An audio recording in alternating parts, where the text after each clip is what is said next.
Os Atos dos Apóstolos. Uma testemunha importante. Versão brasileira, Estúdio de Cinema, São Paulo.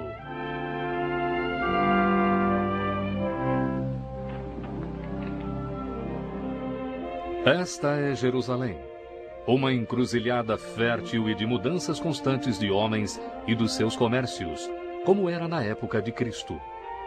Este foi o cenário durante muito tempo da sua vida e do trabalho de seus primeiros seguidores.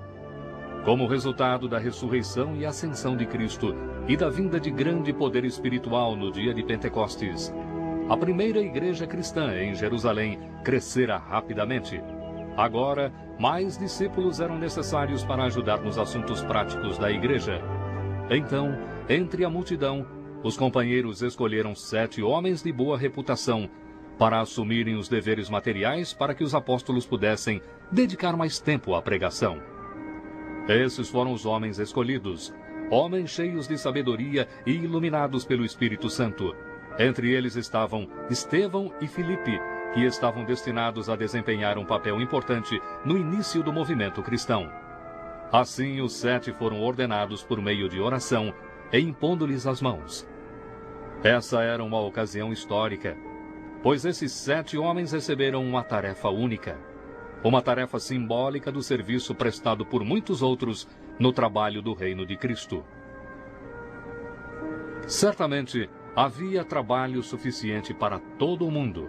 Por exemplo, tinha-se que cuidar das viúvas da igreja, e seu número crescia constantemente devido às perseguições para impedir o crescimento do novo movimento cristão. E a vida dos primeiros cristãos que se dedicaram a testemunhar em nome de Cristo era cheia de perigos. Por ousar pregar o Cristo diante dos judeus, Estevão, um dos 7, foi apedrejado até a morte, tornando-se o primeiro mártir cristão. E Saulo de Tarso, que teria um papel poderoso na perseguição dos primeiros cristãos, olhou e consentiu na morte de Estevão. Captura e prisão aguardavam aqueles que insistiam em sua fé. Nem mesmo reuniões pacíficas daqueles que se reuniam para orar e meditar estavam isentas de ataques. Muitos que não foram arrancados das suas casas ou presos nas ruas fugiram de Jerusalém para procurar segurança em outro lugar. Mas a dispersão dos fiéis apenas apressou e fortaleceu o movimento, e assim o evangelho foi levado a cidades e vilarejos por todo o país. Filipe era um dos muitos a levar a mensagem de Cristo em seu coração e em seus lábios para aqueles que ainda não a tinham ouvido. Um dia, Filipe chegou em Samaria, uma cidade importante ao norte de Jerusalém, para falar às pessoas sobre o Cristo. Quem é esse homem? Ele é Simão, o mágico e realizador de milagres. Ele tem poderes divinos.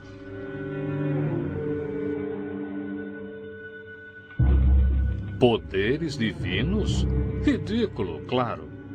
E para Filipe, isso só mostrou o quanto o povo de Samaria precisava do evangelho de Cristo. Pois na sua ignorância, eles viam esse mágico de rua como algum tipo de Deus. Que patético.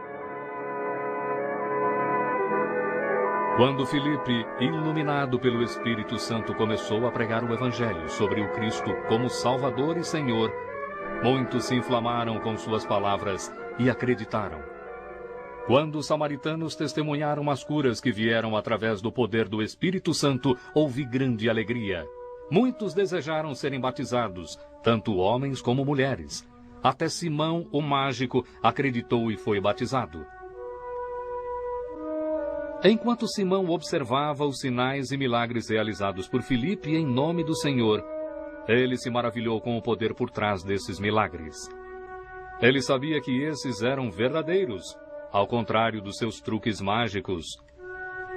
Logo, a notícia sobre o sucesso do trabalho de Filipe em Samaria chegou a Jerusalém. Esse viajante que encontrei me disse que as pessoas vêm de toda Samaria para ouvir Filipe.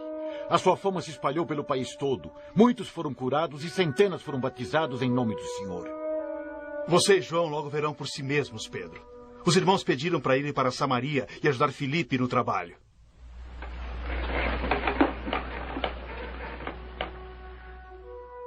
Uma vez em Samaria, Pedro e João viram que os relatos eram verdadeiros.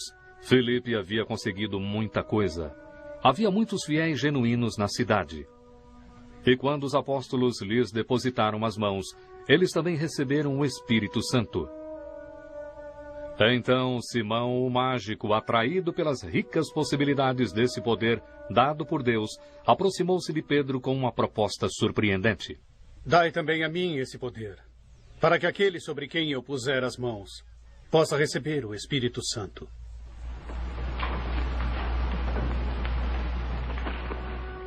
Fique com a tua prata para a perdição, pois pensas que o dom de Deus se alcança por dinheiro. Tu não tens parte nem sorte nesta palavra, porque o teu coração não é puro diante de Deus. Arrepende-te, pois, dessa tua iniquidade e ora ao Senhor para que te seja perdoado o pensamento do teu coração, pois vejo que estás em fel de amargura e em laço de iniquidade. Orai vós por mim ao Senhor, para que nada do que dissestes caia sobre mim.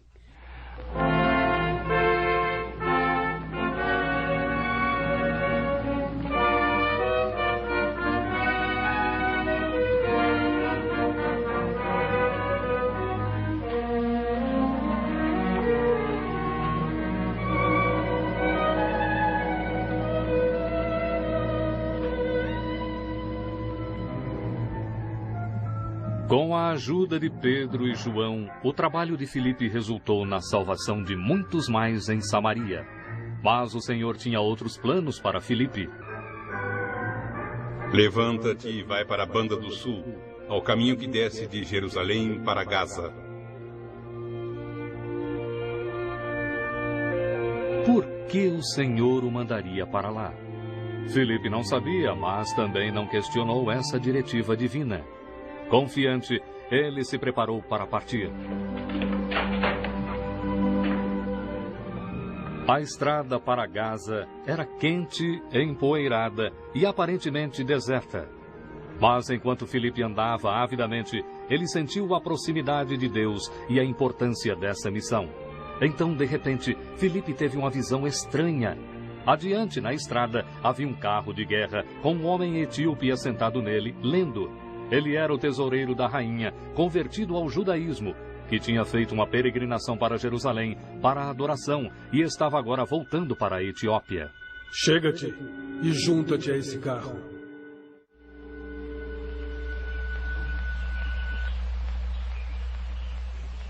Quando Filipe se aproximou do carro, ouviu o etíope lendo o profeta Isaías. E ele tomou sobre si as nossas enfermidades e levou sobre si. E nós o reputamos por aflito, ferido de Deus e oprimido. Tu entendes tudo o que lês? Como poderei entender, se alguém não me ensinar? Tu podes sentar comigo? Podes dizer o que significa?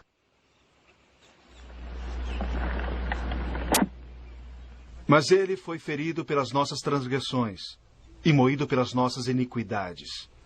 O castigo que nos traz a paz estava sobre ele, e pelas suas pisaduras fomos sarados. Todos nós andamos esgarrados como ovelhas. Cada um se desviava pelo seu caminho. Mas o Senhor fez cair sobre ele a iniquidade de nós todos.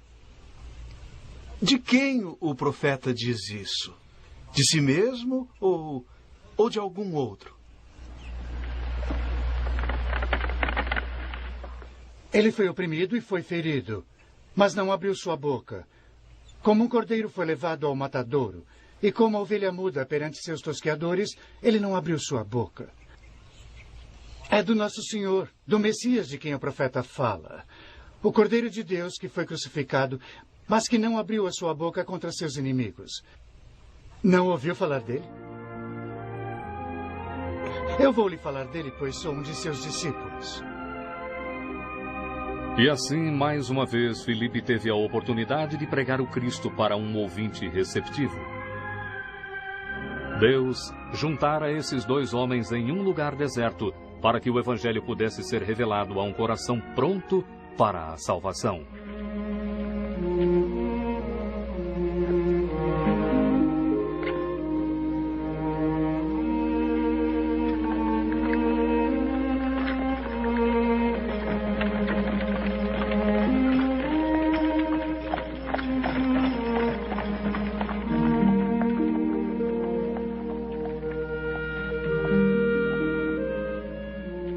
Enquanto viajavam pela estrada, com Filipe testemunhando de Cristo e explicando como Jesus viveu e morreu pela salvação do homem, não havia mais nenhuma dúvida na mente do etíope. O Cristo era a realização da promessa de Deus e o caminho da salvação. E indo um pouco mais adiante, eles chegaram a um pouco de água no deserto. Olha! Ali tem água. Me diga, o que impede que eu seja batizado?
Tanto Filipe como o etíope desceram e entraram na água, e lá Filipe batizou-o.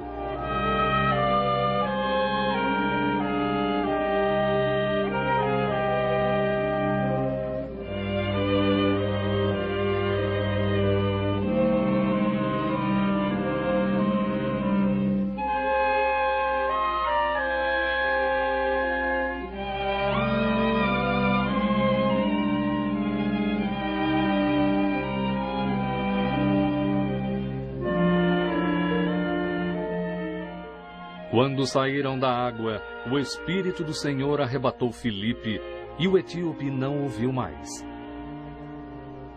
Mas o etíope continuou o seu caminho, jubiloso por ter encontrado o Salvador prometido e a sua salvação.